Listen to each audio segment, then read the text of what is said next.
Qué bárbaro, ¿no? Ya mirando, escudriñando la información del Ecuador, es en serio, ¿no? Lo que pasa ya pasa los límites, sí, señores. Pasa los límites en el país, lo que está pasando, sí. Y el polémico caso Goleada, allá voy. Escuchen bien, el polémico caso Goleada ha escalado ya a un nivel sin precedentes. Y llegó con fuerza a la Asamblea Nacional. Pero atención, no estamos hablando solo de política, estamos hablando de algo sagrado, de la familia, de los pequeños. El equipo jurídico del alcalde de Guayaquil, Aquiles Álvarez, ha destapado ante la Comisión de la Niñez, escuchen bien, ante la Comisión de la Niñez, el horror emocional y la tortura psicológica que sufrieron sus 3 hijos menores de edad en medio de un violento despliegue policial en su propio hogar. Este Noboa se ha vuelto ya un ave rapaz. Incontrolable el país. ¿Cómo pueden hacer esas cosas? Miserias humanas. ¿Hasta dónde va a llegar el uso del aparato estatal para aplastar a los que piensan diferente? Quédese con nosotros porque hoy desmenuzamos las pericias psicológicas y las brutales denuncias que hacen temblar las bases de la justicia en el Ecuador. Arrancamos con fuerza. Esto es Hechos Ecuador, contrariados con lo que está pasando en este país, donde la miseria se ha vuelto justicia. Veamos. Durante la evaluación generó una reacción emocional aguda en los niños, especialmente llanto, temor, angustia de separación, repliegue corporal y miedo a que la madre fuera retirada del domicilio. Menciona también que la exposición de niños pequeños a procedimientos policiales visibles, presencia de armas, rostros cubiertos, movimientos bruscos o incertidumbre sobre separación familiar puede constituir un factor de desestabilización emocional y debe ser evitada o manejada con protocolos diferenciados de protección. Además, menciona que desde el enfoque clínico infantil, el domicilio familiar constituye para los niños un espacio cotidiano de seguridad, apego, descanso, juego, pertenencia y contención emocional. Todo esto se les quitó a esos niños en el momento en el que se pretendió hacer la incautación del bien. Ahora, en el informe de trabajo social es importante mencionar que, a diferencia de lo que posiblemente sucede con los adultos, esta casa para ellos no es solamente un espacio físico, para ellos representa un espacio de seguridad, de contención, y eso es justamente lo que se les está quitando a esos niños. Hay que tomar en cuenta que este bien no solamente tiene la medida cautelar de incautación dispuesta, sino también la prohibición de enajenar. Y con esta segunda medida es suficiente, no es necesario aplicar una incautación si ya se aplica una prohibición de enajenar. Ahora, también hay que mencionar que es evidente que la Fiscalía no ha considerado el bienestar superior de los niños en este caso, tanto así que en el proceso existe una madre que está en periodo de lactancia y la Fiscalía pidió prisión preventiva para ella. El hijo de esta mujer tiene menos de 2 años y no le importó a la Fiscalía. Solicitó además la incautación de un bien que, como les menciono, es el espacio seguro de 3 menores. Pero no solo eso, sino que solicitó la incautación de vehículos utilizados por una persona embarazada que dio a luz hace pocos días y que ya no puede movilizarse, ya no puede llevar a su hijo a sus controles de medicina por su estado, justamente porque el Estado le privó de la utilización de estos bienes, que, como les digo, en todos los casos sería suficiente con haber solicitado la prohibición de enajenar. Pero es evidente que ni la Fiscalía ni los jueces están aplicando criterios de interés superior de los niños en este tipo de situaciones.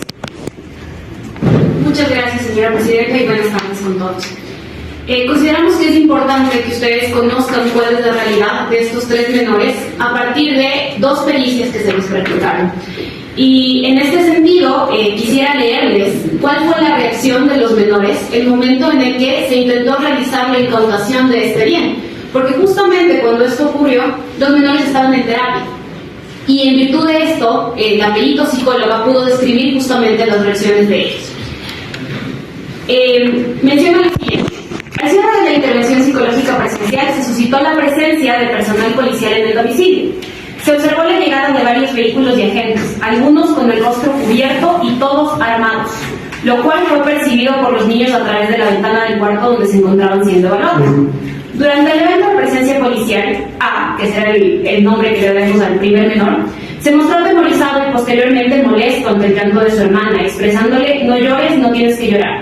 Luego se retiró hacia un mueble, se sentó con las piernas recogidas y las abrazó con sus manos, adoptando una postura corporal cerrada de repliegue y autoprotección. Esta respuesta conductual es clínicamente relevante, pues sugiere tensión emocional, necesidad de control de la situación y dificultad para expresar verbalmente su miedo o angustia. L, que será el nombre que le daremos a la segunda menor, presentó llanto intenso, miedo y angustia, manifestando temor de que se llevaran a su madre. Solicitaba repetidamente la presencia materna, diciendo: quiero que venga mi mamá, ¿por qué no viene? Y mostró dificultad para regularse emocionalmente, requiriendo contención inmediata. Durante el evento de presencia policial, F, que será el nombre que le daremos al tercer menor, verbalizó de manera irada y con evidente activación emocional: los policías son malos, los policías se llevan a las personas. Esta expresión resulta clínicamente significativa, ya que refleja una asociación infantil entre la presencia policial y la amenaza de separación o pérdida de personas significativas.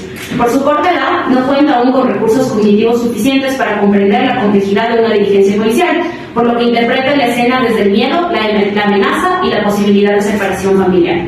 La situación genera un estado de tensión general en el ambiente familiar en crisis, observándose preocupación en la madre, en los abuelos presentes ante la posibilidad de tener que preparar maletas o salir del domicilio, lo que generó preguntas sin respuestas claras ante los niños, lo que incrementó la percepción de amenaza e inestabilidad.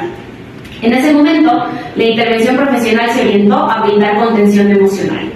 Y justamente dentro de las conclusiones que emite, una vez que en el caso Goliat se admite la prohibición de enajenar de los bienes, como también la incautación, a pesar de que la presunción de inocencia del alcalde de Guayaquil está intacta, es un abuso cuando se toca los derechos de los menores en los que residen en una casa con una persona con discapacidad. Y aquí viene la parte importante, que nuestra Constitución garantiza en su artículo 35 la eficacia y protección a aquellas personas con vulnerabilidad, y en eso está inmerso tanto los menores de edad como también están las personas con discapacidad. Por esta razón hemos venido ante ustedes para que de esta forma, en que se tenga muy claro esta agresión a los derechos de los menores, ustedes puedan hacer un ejercicio de fiscalización. ¿Y por qué razón? Porque el artículo 175 de la Constitución establece que va a existir una justicia especializada. ¿En qué materia? Incluso en la materia de los menores.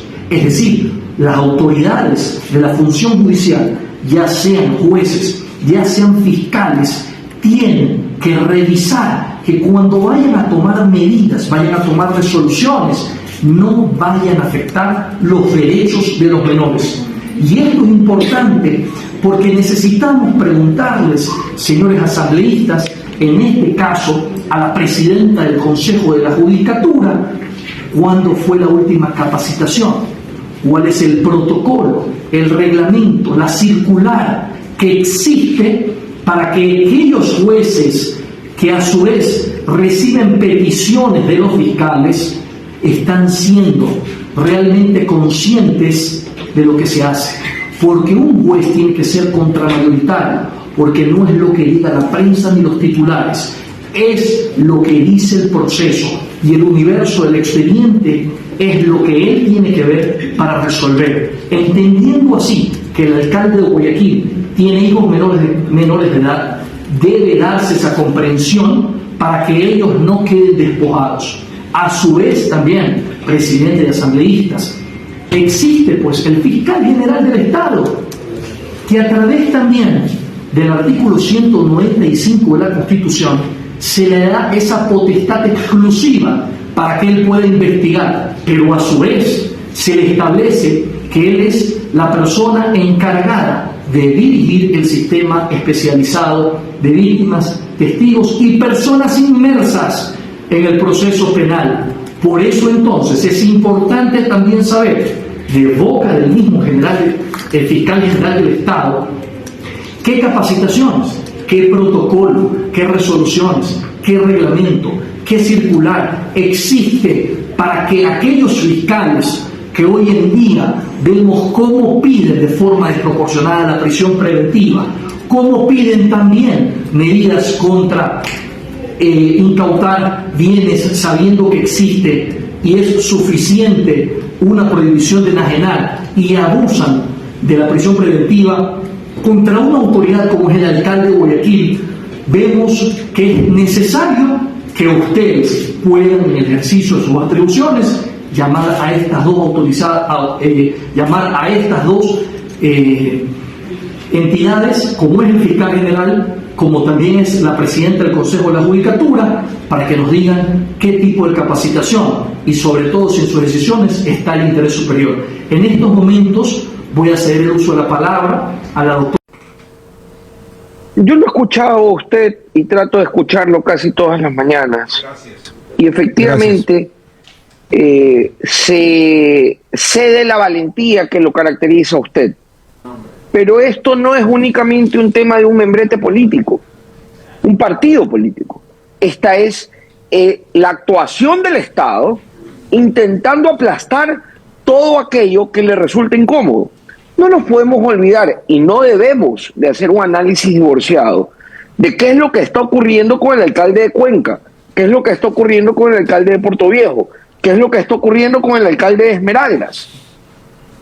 Todos estos actores políticos o están en la cárcel o tienen proscritos sus derechos políticos. Y en el momento en que se proscriben los derechos políticos o, en su defecto, se encierran a actores políticos disidentes y se les otorga prisión preventiva como moneda de cambio, y esta prisión preventiva tiene muy poco y de saña tiene mucho y el castigo anticipado tiene bastante, en ese momento comenzamos a distorsionar todo el aparataje estatal, porque lo único que aparece es el órgano completo del Estado a través de múltiples instituciones, Tribunal Contencioso Electoral, CNE, Fiscalía General del Estado, entre otras grandes instituciones, para sencillamente derrumbar totalmente todo aquello que les parezca contrario. Entonces, se está degenerando el Estado a favor de una tesis determinada. Tesis que evidentemente en democracia la gente podría decir que no está de acuerdo. Sin embargo, ellos prefieren utilizar nuevamente a este aparato estatal, incluso para exterminar a toda su familia. Doctor. ¿Cómo es posible que el alcalde de Guayaquil en este momento tenga que vivir una tortura psicológica porque no sabe dónde estarán durmiendo sus hijos y dónde estará durmiendo su mujer, porque les quitaron hasta la casa? Doctor, aquí cabe una pregunta. Casas, cuentas bancarias, le quitaron todo.